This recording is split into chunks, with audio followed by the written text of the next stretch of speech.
ఇప్పుడు గౌరవనీయులు మన ఆంధ్రప్రదేశ్ ముఖ్యమంత్రి వర్యులు, కేడర్ లీడర్, బడుగుల ఫీడర్, బలహీనల గాడ్ ఫాదర్ శ్రీ నారా చంద్రబాబు నాయుడు గారు వారు చక్కని ప్రసంగాన్ని మనకి అందిస్తారు.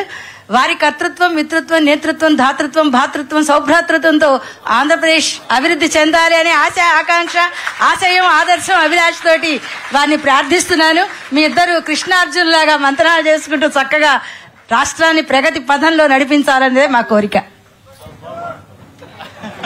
Thank you sir. Thank you. Telugu lecturer మీరు? టీచరా లేకపోతే ఏంటి మీరు? టీచరా?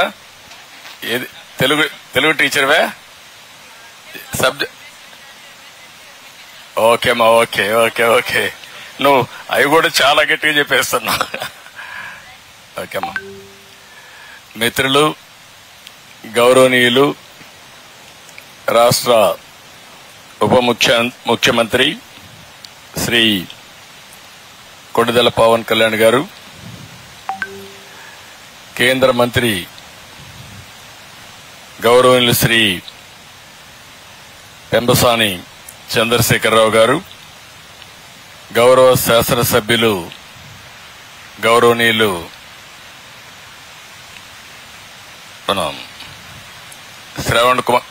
శ్రవణ్ కుమార్ గారు, గౌరవ శాసన మండలి సభ్యులు యేసురత్నం గారు, స్పెషల్ చీఫ్ సెక్రటరీ గౌరవనీయులు అనంతరం గారు, principal chief conservator of forest గౌరవనీయులు చిరంజీవి చౌదరి గారు, జిల్లా కలెక్టర్ గారు, ఇక్కడికి విచ్చేసినటువంటి సోదరి సోదరిమణులందరికీ, పర్యావరణ ప్రియులందరికీ కూడా మనస్ఫూర్తిగా నమస్కారాలు, అభినందనలు, శుభాభినందనలు.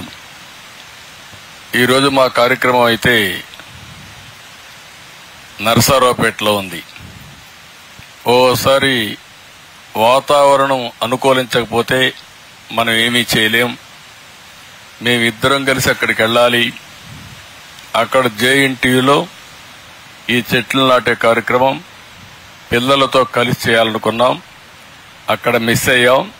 ఇక్కడ పిల్లలతో కలిసి ఈ కార్యక్రమం చేసే పరిస్థితికి వచ్చాం. చాలా సంతోషం.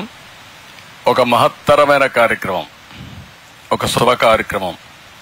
ఎన్నో పనులు చేస్తాం కానీ కనీసం చెట్లు పెట్టడం, కనీసం చెట్లు పెట్టకపోయినా చెట్లు పెట్టేది చూడడం, ఇది మంచి కార్యక్రమం. అవునా కాదా? మీరే చెప్పండి పిల్లలు, అవునా? ఇప్పుడు ఒక్క నిమిషంలో మాకు ఒక ఆలోచన వస్తే నేను ప్రమాణం చేయించచ్చు, లేకపోతే మా మిత్రులు డిప్యూటీ సీఎం పవన్ కళ్యాణ్ గారు చేయించచ్చు. కానీ మేము అనుకున్నది భవిష్యత్తు మీది. మీరు చేస్తే మేము ప్రమాణం చేయాలి, మీ దగ్గరనే చేయించాలని మీ నాయకత్వంలో మేము చేశాం.